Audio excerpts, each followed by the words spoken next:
les phases de poule de la Coupe du Monde 2022 s'annoncent très compliquées pour beaucoup de nations, notamment les nations africaines. Nous allons tout d'abord parler du groupe A, composé du Qatar, le pays organisateur, l'Équateur, le Sénégal et les Pays-Bas. Donc là, je pense que le Sénégal a touché chance. Franchement, les hommes d'Aliou Cissé, s'ils arrivent à reproduire le même jeu qu'ils arrivent à nous démontrer depuis des mois, je pense qu'ils ont largement leur chance pour se battre pour une deuxième place au détriment du Qatar, par exemple, le pays organisateur.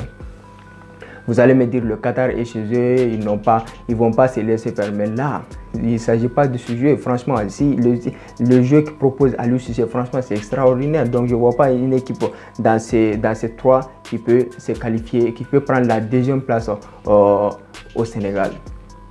Donc, le groupe D, là aussi, c'est intéressant. La France qui se retrouve avec le Danemark et la Tunisie. Donc, là aussi, il y a une équipe qui manque d'abord, qui ne s'est pas qualifiée d'abord. Donc, la Tunisie est dans l'embarras dans ce groupe. Donc, c'est un groupe très relevé pour la Tunisie. Donc là, je vois les deux favoris, c'est la France et le Danemark. Pourquoi pas la France premier, le Danemark deuxième. Donc le groupe E aussi, là aussi c'est assez intéressant. Les hommes de Luis Enrique, l'Espagne qui se retrouve dans le même groupe que l'Allemagne. Donc ça nous promet un match assez intéressant et surtout assez équilibré parce que le jeu proposé par ces deux équipes, c'est surtout un jeu offensif. Donc là, en termes de spectacle, je pense qu'on ne va pas être dessus.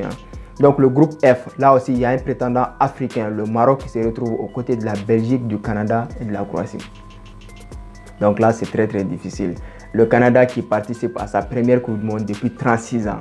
Donc je vous laisse imaginer, ils ne vont pas venir jouer les touristes au Qatar. Donc ils vont venir tout donner pour se qualifier pour les prochaines étapes et surtout rendre le peuple canadien fier d'eux. Donc le groupe G qui est composé du Brésil, de la Serbie, de la Suisse et notre prétendant africain, le Cameroun. Là, c'est assez difficile pour le Cameroun, il ne faut pas se mentir, donc il ne faut pas se voiler la face. Mais et pourtant, j'ai de l'espoir, je pense que le Cameroun peut se battre pour une deuxième place au détriment de la Suisse par exemple. La Serbie quand même, le Cameroun a largement les moyens de battre la Serbie. En tout cas, les hommes de Robertson, s'ils arrivent à venir avec de l'envie, ils peuvent se qualifier, c'est sûr et certain. Donc le groupe H qui est composé de la Portugal, du Ghana et de l'Uruguay, Corée et de la Corée aussi. Là, le Ghana, je pense que les chances de la Ghana sont très minimes dans ce pool. Je vous rappelle que le Portugal a Cristiano Ronaldo vraiment. Mais le Ghana, c'est une équipe qui arrive toujours à nous surprendre. Ils l'ont démontré tout le long de l'histoire.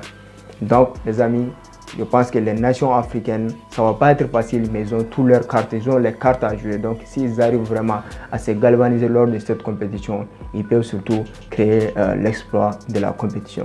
Donc, les amis, c'est tout pour cette petite vidéo. Si la vidéo vous a plu, n'hésitez pas à vous abonner à Food Time pour ne rien manquer de nos prochaines vidéos. On se dit ciao et merci à vous pour votre attention.